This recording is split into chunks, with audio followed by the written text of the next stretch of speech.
और मेरे प्यारे सहपाठियों, आप सभी को सुप्रभात। मेरा नाम अंजलि मौर्य, मैं कक्षा 7 की विद्यार्थी।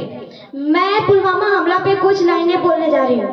14 फरवरी को आखिर कौन भूल सकता है। आज हम सभी शहीद हुए 40 सीआरपीएफ जवान की याद में यहाँ एकत्रित हुए हैं। आज के ही दिन पुलवामा आतंकी को देश में 40 सीआरपीएफ जवान शहीद हुए थे। आतंकवादियों ने इस दिन देश के सुरक्षा कर्मियों को कायराना हमला किया था। देश के सबसे बड़े पुलवामा आतंकी हमले के बाद कश्मीर घाटी में आतंक का चेहरा बदल गया। 2019 को सीआरपीएफ के काफिले पर हुआ हमला देश की स्मृति पर सीधा हमला था। हमले में 40 देश के सुरक्षा कर्मियों को खो दिया। 5 साल पहले पुलवामा का देश के दुश्मनों ने हमारे हौसले को तोड़ने की साजिश रची थी, पर देश ने ऐसा माकूल जवाब दिया कि वह फिर सिर उठाने के लायक नहीं रहे। पुलवामा के बाद देश भर में गुस्से का उबाल ऐसा उठा कि अब आतंक के रहनुमाओं को कोई ठोर नहीं मिल रहा है। हमारे सुरक्षा बलों ने साबित कर दिया कि भारत अपनी सीमाओं और सुप्रभा की रक्षा के लिए आवश्यकता पड़ी तो वह दुश्मन के घर में घुसकर भी मार सकते हैं। उन सभी जवानों की शहादत को देश आज याद कर रहा है। वो धमाका इतना जबरदस्त था कि देर तक सब कुछ धुआं धुआं हो गया।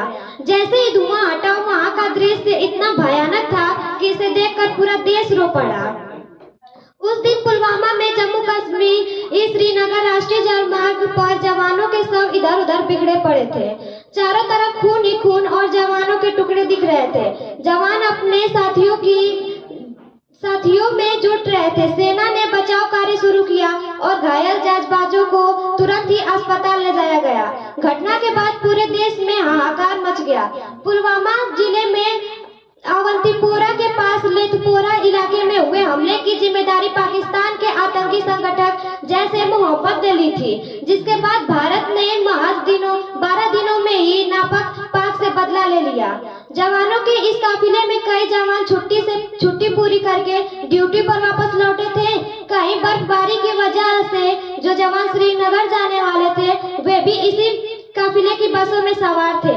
जैश सभी 2500 जवानों को निशाना बनाना चाहता था। हमले के बाद सीआरपीएफ अधिकारी की ओर से हमले के बारे में जानकारी दी गई। उन्होंने उस समय बताया कि काफिले में करीब 70 बसें थी और उसमें से एक बस हमले का शिकार में हुआ। हमला जम्मू से कश्मीर की तरफ जा रहा था।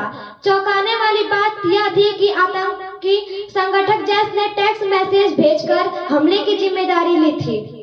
भारत ने 26 फरवरी को बालाकोट स्ट्राइक करके जैश-ए-मोहम्मद के आतंकियों को ढेर कर दिया था। पुलवामा हमले के बाद से ही पाकिस्तान के खिलाफ देश भर से गुस्सा का माहौल था।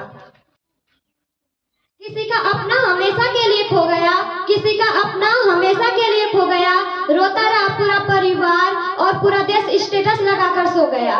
किसी की गोद उजड़ी, किसी की मां और किसी ने सर से बाप का साया। और हमने तो सुना बस एक नौजवान शहीद हो गया, जिन्होंने अपनी जान देकर हिफाजत की है हमारी, दुश्मन की गोली अपने सीने में उतारी। अगर आज हमने उनको भुला दिया तो कलंक है जिंदगी हमारी। आज सुकून से यह हिंदुस्तान नहीं होता अगर कोई शहादत पर कुर्बान नहीं होता। जिसका परिवार घर पर रास्ता देखता हो उसे सीने पर गोली खाना आसान नहीं होता। रंगरेलियों में खोए हो तुम्हें क्या खबर वतन की हिफाजत क्या होती है। इकलौता बेटा जिसका सरहद पर गोली खाता है वह माँ कितना रोती है। अरे गोरी चमड़े पर मरने वाले क्या जाने वतन से मोहब्बत क्या होती है। लेखी लिखने वाले तूने कैसे दिन दिखलाया, आज फिर किसी माँ की आंखों से सैलाब फिसल कर आया। जो माँ बुलाती थी हर रोज अपने बेटे को घर, आज उसका बेटा तिरंगे में लिपट कर आया। इस वतन के खातिर कितनी ही तकलीफों को सहता, याद उसे भी आती है, वह भी अपनों से दूर रहता। मगर कतरा कतरा लहू का गिर जाता है जब जमीन पर एक भी बूंद आंसू की गिरने नहीं देता। Thank you.